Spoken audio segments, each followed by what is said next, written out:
let's talk about affirmative action. Okay, well, the first thing to understand is that there are actually two types of affirmative action.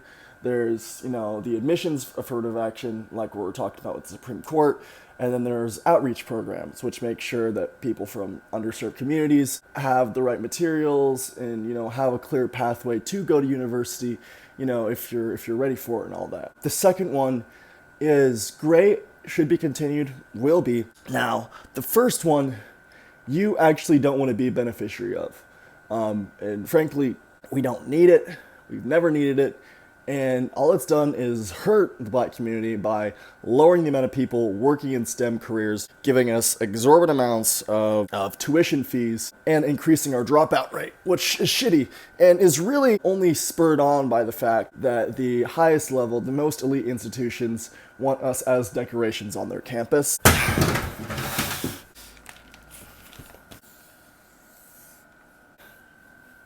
All right, so you can think of it, this hump representing the student body, this is representing the university level, elite, upper, middle, lower, community college. Now, every other level has enough student body to fulfill like their 14% trying to get, equal representation.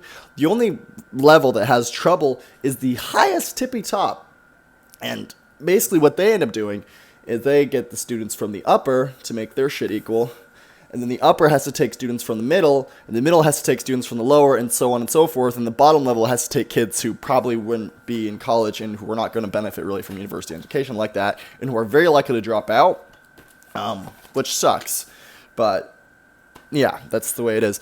And what the net effect of this means that at every level of the distribution, half of all black students are in the bottom 10% of the GPA. And there's no reason why that should be the case.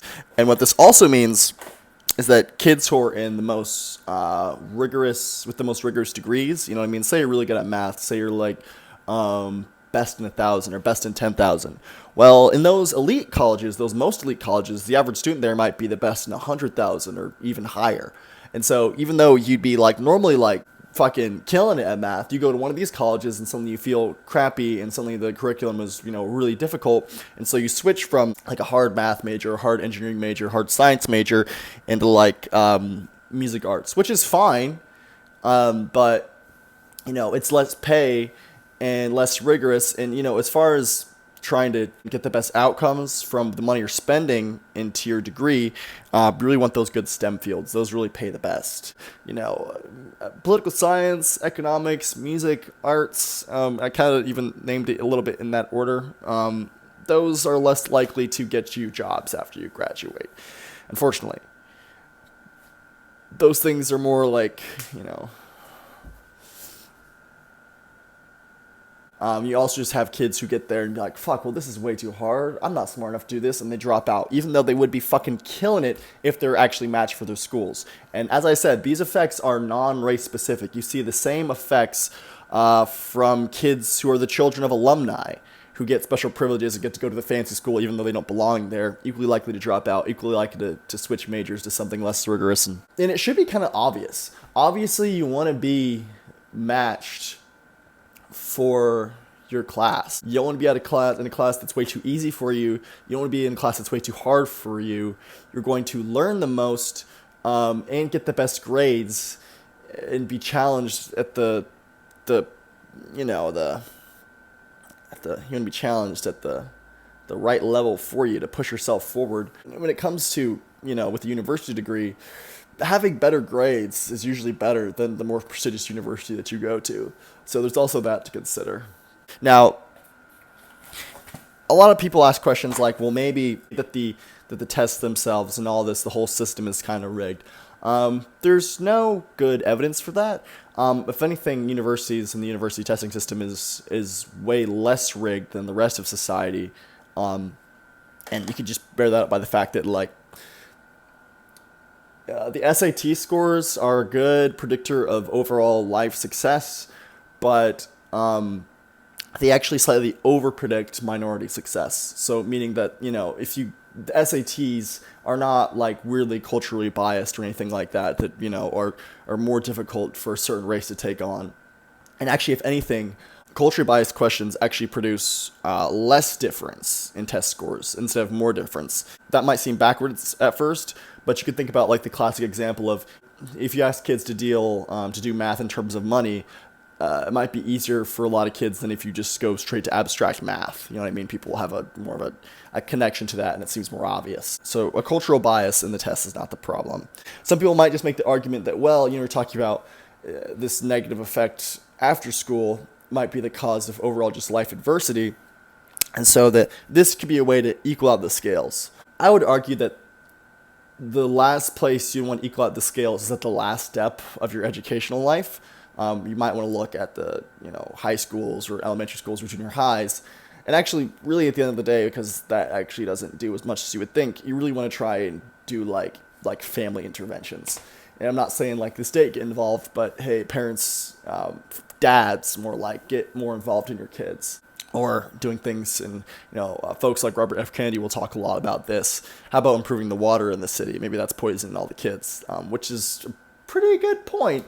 But as far as trying to remand these things at the last step of the educational level,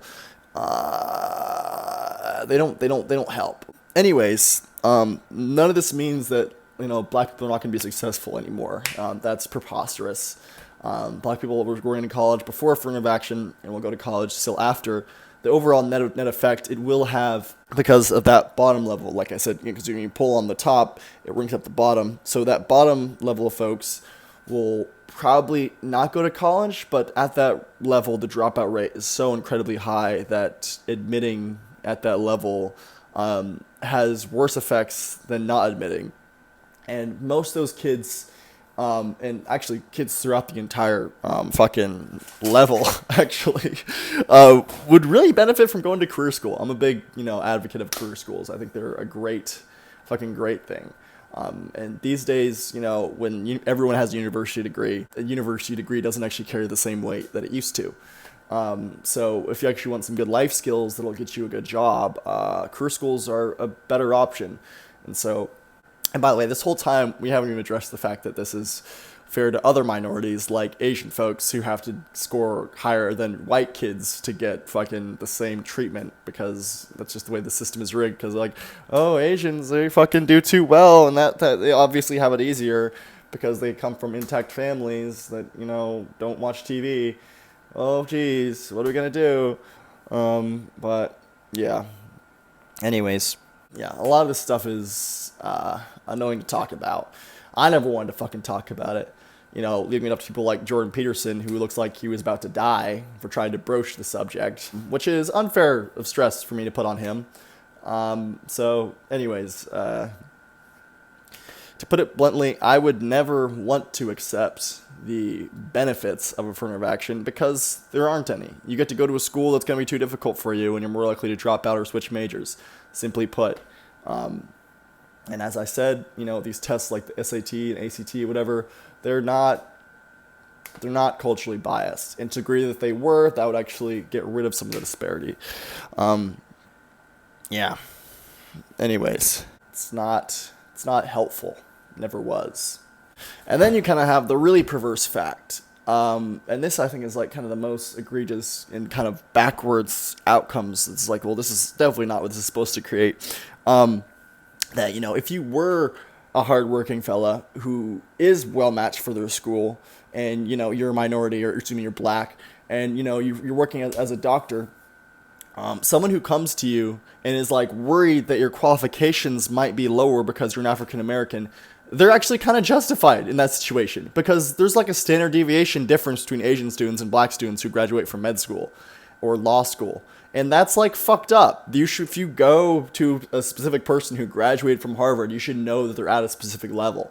You know what I mean? You shouldn't be like, oh, well, they're black, so they got in a little easier and they might fuck shit up. That's like so not okay. And it's actually, the fucked up thing is that that's actually the statistical truth at this point, which, does no one any good. And it's really annoying that I, of all people, should talk about this, because, like, anyone who knows, who's just a lot of fucking people are just too fucking afraid to talk about it. Kamala Harris! But, like, anyways, it's just a fucking backwards fucking system. And it's really annoying and unfortunate, and it does way more harm than good, creates way more fucking problems for us. And like I said, it just because people want to use this as fancy decorations and at their fucking party. You know what I mean? That's literally what, at the end of the day, that's what it is. They can feel fucking special. And they're hurting us and our people for that benefit. And it's not cool. All right? Anyways. That's all. Just, you know what? And fucking, a lot of this would be fucking solved. And there's a reason why universities don't do this. If they just told kids, hey, this is your percentage likelihood of someone of your ability. This is your likelihood of dropping out of the class or switching majors based on people in the past who have your testing score levels. And as I said, these tests are not culturally biased. They are the most predictive things that we have in order to determine, equal and fair opportunity. I just don't know what to tell you. If you're looking to remediate such disparities, you should be looking way earlier, because just tacking that stamp on at the end actually doesn't make any difference. It makes you feel like you're doing the work when actually the solutions are fucking hard. And this just shit just to make you fucking feel good. It doesn't work. All right. It doesn't work, and it's hurting people. So, stop lying. Anyways. All right. I feel like I got that out. What holiday is next? Happy Halloween? What's going on? What month is it? I don't know. Fourth of July. Is it? Fuck.